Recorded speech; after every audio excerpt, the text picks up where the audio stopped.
Ukraine रूस की जंग के बीच न्यूक्लियर बवंडर उठने का खतरा मंडरा रहा है, लेकिन न्यूक्लियर तबाही की शुरुआत कौन करेगा, इसके बारे में पुख्ता दावा नहीं किया जा सकता।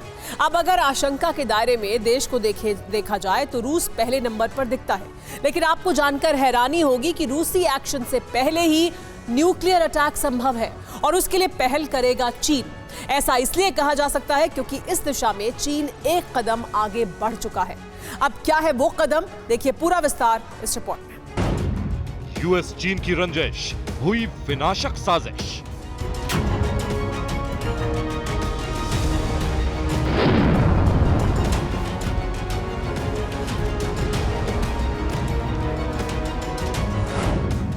फिर टारगेट पर्ल हार्बर, न्यूक विनाश का डर।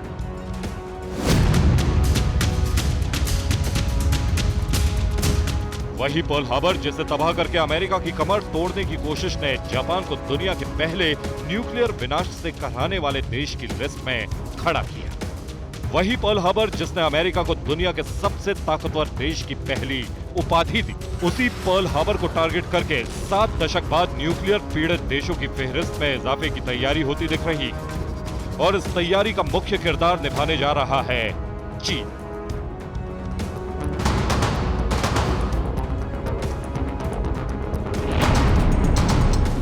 आपने बिल्कुल सही सुना, दावा किया जा रहा है कि चीन फ्यूचर वॉर को ध्यान में रखते हुए अमेरिकन मिलिट्री बेस की तेजी से जासूसी कर रहा है और इसके लिए इस्तेमाल में ले रहा है अपना सैटेलाइट, जिससे निकलने वाली ग्रीन लेजर बीम को हवाई के एक द्वीप पर लगे लाइव स्ट्रीम कैमरे ने रिकॉर्ड कर लिया है। बताया जा रहा है कि ये जासूसी पर्ल हार्बर के नेवल और एयर दोनों बेस की हुई है, लेकिन सवाल है कि आखिर चीन कौन सी जानकारी जुटा रहा है। दावे के तहत चीन ने अमेरिका की न्यूक्लियर तैयारी की जानकारी लेने की कोशिश की। नेवल बेस पर डॉक शिप्स के आधार पर हथियारों का अनुमान लगा रहा है, तो वहीं एयरबेस पर तैनात बॉम्बर्स से न्यूक्लियर वेपन्स की जानकारी हासिल कर रहा है और सैटेलाइट का इस्तेमाल स्पाई बैलून को मार गिराने के बाद किया गया है। यानी सेकेंड वर्ल्ड वॉर में अमेरिका के जिस सबसे बड़े नेवल बेस पर जापान ने तबाही मचाई थी, उसी पर चीन की नजर गड़ी हुई है। लेकिन इस बेस पर अटैक का मतलब अतीत से मिले अनुभवों के आधार पर कोई भी बता सकता है। मतलब है न्यूक्लियर अटैक, ठीक वैसा ही जैसा जापान पर हुआ था। लेकिन इस बार वैसा अटैक होना करीब करीब असंभव है। ऐसा इसलिए क्योंकि चीन खुद भी न्यूक्लियर पावर है। फिर अटैक हुआ तो चीन की तैयारी पहले ही हो चुकी है। चीन सिविलियन इस्तेमाल वाले सैटेलाइट का डिफेंस के लिए इस्तेमाल कर रहा है। इस सैटेलाइट के लेजर खास तौर पर भीड़ वाले क्षेत्रों की निगरानी करते हैं। लेजर बीम हवा के फ्लो की अलग अलग दिशाओं का पता लगा सकते हैं और ठीक यही डेटा चीन के multiple re entry vehicle nuclear warhead में इस्तेमाल होता है। इतना ही नहीं, हाइपरसोनिक ग्लाइड व्हीकल वॉरहेड को सटीक अटैक के लिए भी यही डेटा चाहिए, जिसका साफ मतलब है कि चीन प्रतिकूल मौसम में भी अपने लक्ष्य को आसानी से साधने की तैयारी के तहत जासूसी कर रहा था, वो भी उस बेस की जिसकी तरफ नजर करने का मतलब ही है न्यूक्लियर वॉर।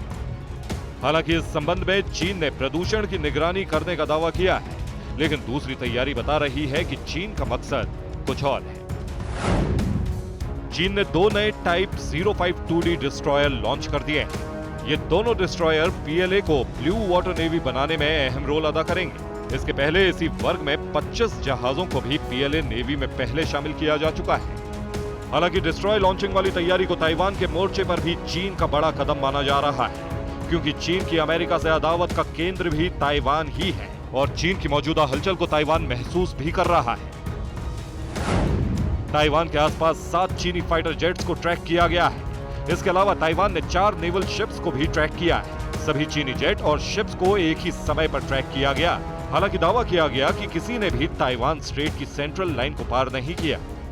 यानी चीन का मकसद ताइवान पर कब्जा करना है, जिसके लिए वो अमेरिका से भी टकराने को तैयार है। और यह ऐलान खुद प्रेसिडेंट शी जिनपिंग कर चुके हैं, जिन्होंने अपना मकसद एडवांस मिलिट्री के जरिए ताइवान पर कब्जा बताया है। लेकिन इससे एशिया में डर और खतरे का प्रसार होगा। यही वजह है कि जंगी हालातों में अमेरिका और ज्यादातर एशियाई देशों के बीच सैन्य संबंध मजबूत होने लगे। खासतौर पर एशिया के प्रशांत क्षेत्र में अमेरिका और उसकी भागीदारी की संख्या बढ़ गई है। Bureau report, TV9 Bharatvarsh.